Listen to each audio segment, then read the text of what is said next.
There are 6 kinds of reasons for opposition to the war against Iran by the United States and Israel, and they offer a helpful case study for how we decide whether a political action is just. Welcome to Thinking Wisely with Dr. Isley, where we learn to live wisely by thinking wisely. Let me begin by stating what I'm not doing in this video. I am not arguing for or against the current war between the United States and their ally Israel against Iran. Rather, my limited purpose is to describe the various arguments against the war so that there could be more clarity in the debate. My more fundamental purpose is to help us to begin to analyze the way we make judgments in general and political ones in particular. However, I will occasionally declare my disagreement with a reason. Second, preliminary comment. I am aware that some want to describe the current conflict as a military operation and not as a war because Congress has not declared war on Iran. The issue of congressional approval will be briefly discussed later. Suffice it to say that if we are going to limit the use of the term war to military conflicts in which Congress has declared war, then the United States would not have been at war since World War II, an assertion that demonstrates how unhelpful such a restricted definition of war is. Therefore, war in this video designates an armed conflict between the military of opposing states. Also, I will often refer to the conflict as the Iranian War. I mentioned 6 kinds of categories of reasons for opposition to the Iranian War. The 6 are religious, moral, legal, political, nationalistic, and pragmatic. Within these categories, there can be subcategories. The categories are not mutually exclusive. Someone or some group could hold to more than one of them. At the same time, they should ask themselves which is the most important reason for them and why. Let's look first at the religious category. And there are 2 types: pacifism, mainly Christian, and the jihadist Iranian regime. The kind of pacifism described here is absolute. Commonly, it is based upon Jesus' turn of the other cheek command in the Sermon on the Mount. Absolute pacifism holds that it is never right to take a human life. Thus, it denies the justice not only of this war, but of all wars and individual self-defense as well. I don't agree with pacifism and believe that it misunderstands and misapplies Jesus' command. But that is a discussion for another day. My point here is that if one holds to this pacifist position, any other kinds of argument are non-essential, perhaps even irrelevant. Although other arguments may be employed to demonstrate the benefits of pacifism, ultimately it does not matter whether the war is legal, constitutionally, helps the nation, or even has good results. The Iranian War, or any war, is to be opposed because it takes human lives, and to participate in it is to break the commandment of Jesus Christ. For a true and open dialogue about a war, in this case the Iranian War, the pacifist point of view must be openly confessed. To do so is to be honest. This honesty will remove the pretense that other arguments for or against the war are relevant to him or her. It also avoids a waste of time discussing the war's legality. The conversation then would focus on the legitimacy of pacifism and not specifically the Iranian War. I will limit my discussion of the jihadist stance of the Iranian regime to the points relative to this video's purpose. Obviously, they are opposed to the Iranian War. They have been threatened and attacked by hostile and powerful opponents. But the issue is more basic than self-defense or even survival. Since the conception of the Islamic State, Western civilization and America in particular are viewed as the great Satan that must be opposed. Israel is to be destroyed. Thus, for the Iranian regime, conflicts are viewed as an apocalyptic struggle of good versus evil. My point in this is that as long as the Iranian regime views the world this way, there can be no real discussion of the issues. Obviously, this has significant implications for international relations. I remember well in graduate school, shortly after the release of the American embassy personnel, a U.S. State Department official spoke about the then new Iranian regime. She said that their viewpoint was just political, not religious. This is a fundamental mistake. The division between the political and religious does not exist for them the way it does for most of Western culture. The religious foundation means that there is no room for a true reconciliation. Compromises are nothing more than tactical delays until the next action against the evil powers. Given that reality, we must accept that any accord will be temporary and constant vigilance of some kind will be needed. The best that can be hoped for us in the West is to contain the damage that can be caused by them. Of course, in and of itself, that doesn't mean that the United States and Israel should have attacked Iran, which leads to the next point. There are moral reasons, our second category, for opposing the war that are not necessarily religious. These can be best understood by the just war tradition. There are three major considerations for a war to be considered just: the reason for going to the war, the conduct of the war, and the settlement of the war. Since the Iranian War is still ongoing, we will not discuss the settlement of the war. Just reasons for going to war are self-defense, defending an ally that is attacked, or in some views, intervening in another country's affairs to protect the population from a murderous regime. In all these cases, the idea is that in some sense, only war is able to save lives. With regard to the Iranian War, the criticisms are that Iran has not attacked the United States, its threats to other nations are not serious enough to merit the attacks on it by America and Israel, or that the war is unlikely to succeed in protecting the Iranian citizens by overthrowing their regime. Fault also has been found with the administration because they have eschewed diplomacy, which could have, or even in some views was working, in favor of military intervention. The just conduct of a war involves avoiding civilian or non-combatant casualties as well, and a proportionate response. In the latter case, the question is whether the amount of death and destruction caused by the war is proportionate to the just military and political objectives. The conduct of the war with Iran has been criticized because of the loss of American soldiers and the loss of life among civilians, especially the tragic death of Iranian school children, apparently by an American mistake.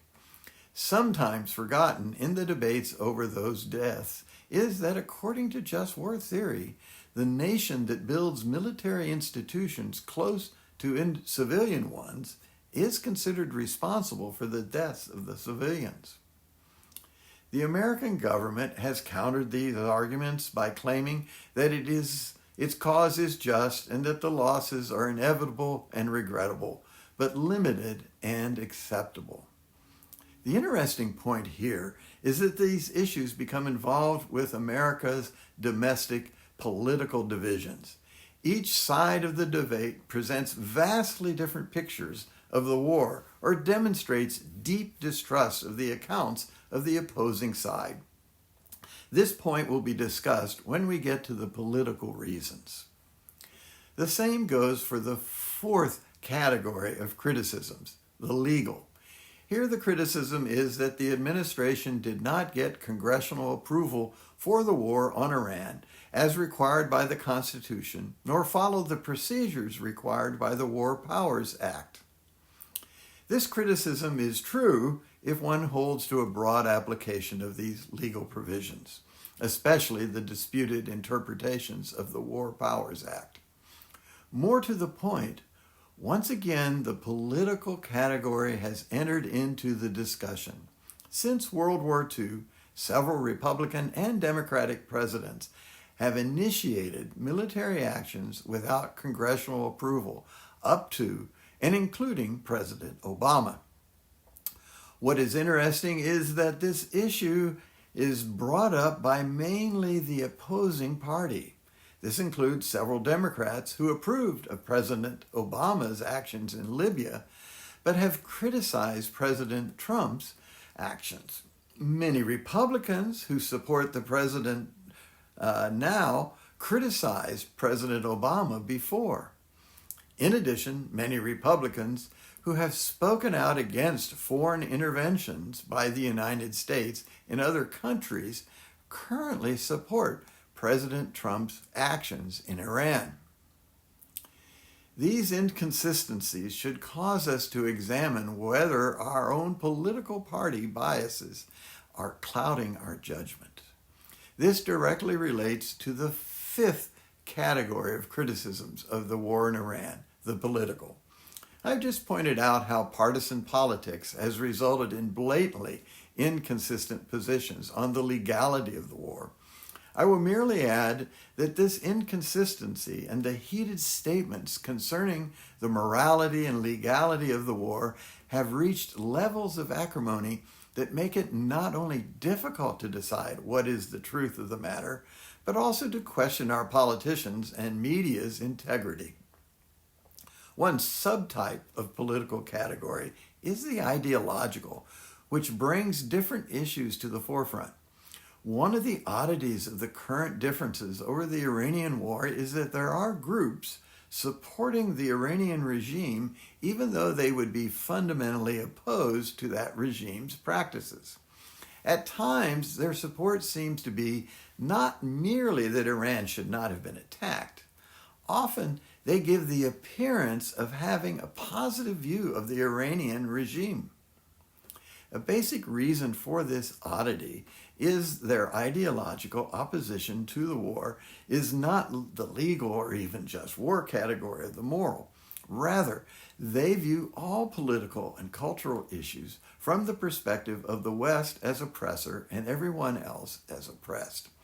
This is the result of political ideology and, in this case, from the left side of the political spectrum.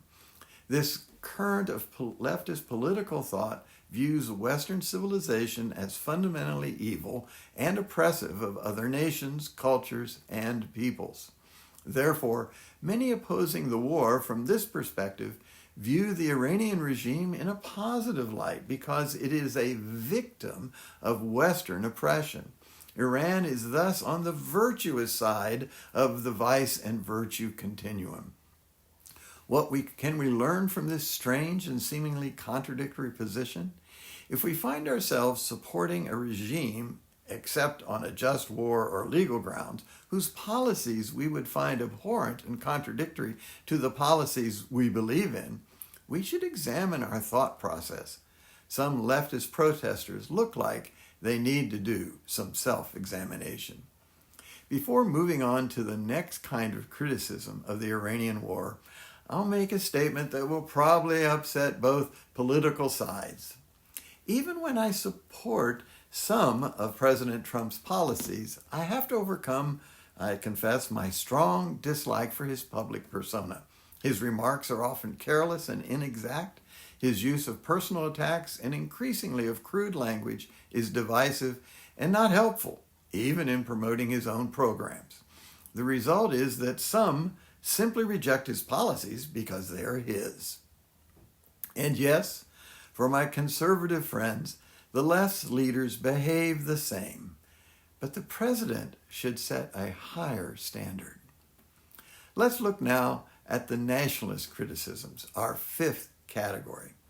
These contend that American foreign policy should have for its purpose benefits to the United States.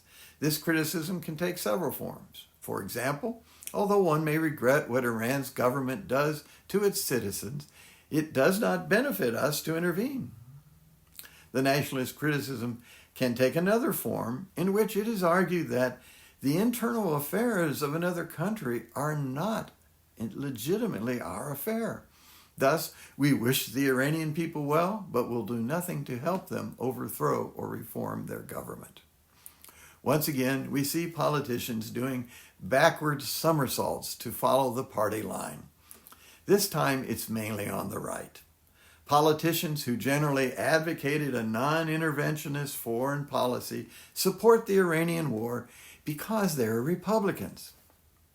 Lesson: if you find yourself going against your long-held views, in this case on foreign military intervention, you need to question your motives and reasoning. What is it about this issue that leads you to change your position? Is that change justified by reason, or is it some other argument of lesser weight, such as party politics? The sixth and final kind of reason for opposing the Iranian war is pragmatic. Pragmatism judges the propriety of an action by its results. Criticisms of the war against Iran have included the negative outcomes for the U.S. economy, the loss of lives, and Middle Eastern instability. Another aspect of pragmatic criticisms of the war include doubts over the successful outcome of its objectives, even by those who might agree with those objectives. In this case, they could include eliminating Iran's nuclear stockpile and capabilities, and even regime changes. Pragmatic criticisms are not invalid, but they have two important limitations. First, they are based upon projections concerning the future.